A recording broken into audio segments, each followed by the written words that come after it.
My name is Christopher Haffler, and this is Project Module 1.5 for Technology in the Curriculum. In my school district, we have a common homepage where we can get to all of the different sites that we are expected to use. Right here is what our portal looks like.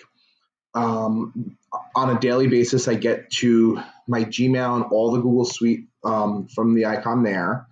I also use this for BrainPop, for Raz Kids, which is a great site for me to do leveled reading with students. We use some assessment tools like Edulastic and HMH Central and Think Central. Pearson Realize is great for social studies. We use IXL. That is a leveled math well, we use it in our district for math, but it's a leveled math program. I use Kahoot for reviews for quizzes and other assessment tools. Something that we have that's awesome is the Clever portal, and when students log in, they can click on the Clever portal and they can actually log right onto their different sites without having to then again put in their passwords.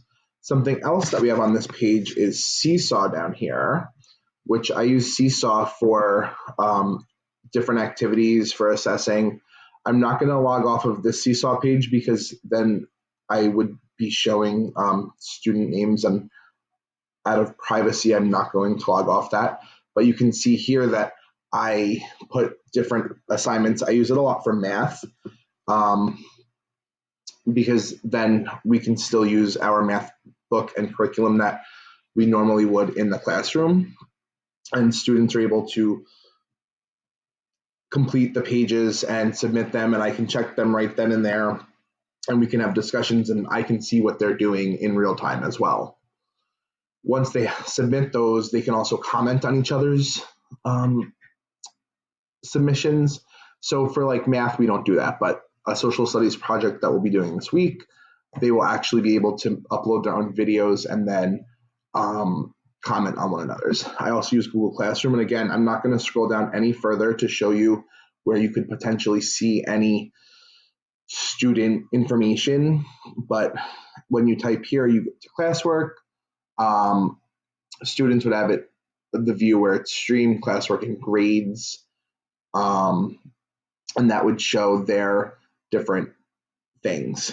I want to show you a picture of my classroom, because what I love this year with virtual teaching is even though that we're in virtual teaching, we have to be in our classrooms.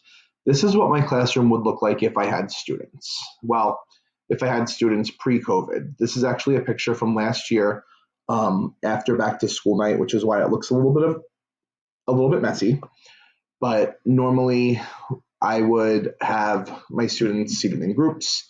This year right now, I haven't taken a picture. My classroom is a bit of a mess, but I do love that I have to be in my classroom to do my virtual learning because it gets me out of the house each day and it makes me feel like I'm still part of my school.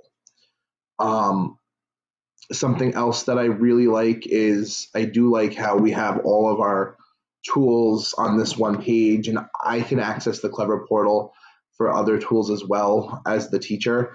And our district does get us many different resources to use that are very helpful.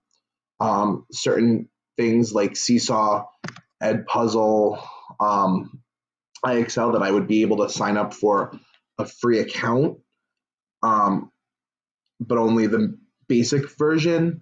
I get the full versions of because our district has invested in those different tools. Another site that students get to from here is Zoom, which is my biggest area of frustration right now because Zoom and Google Meets are not working properly each day, and it causes a lot of frustrations for students. I think that it will be better once we are back in school because there will be less students using those tools on a daily basis.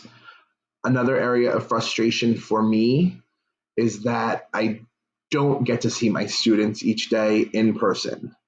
But again, that will be solved once we're back in school. Thank you for listening.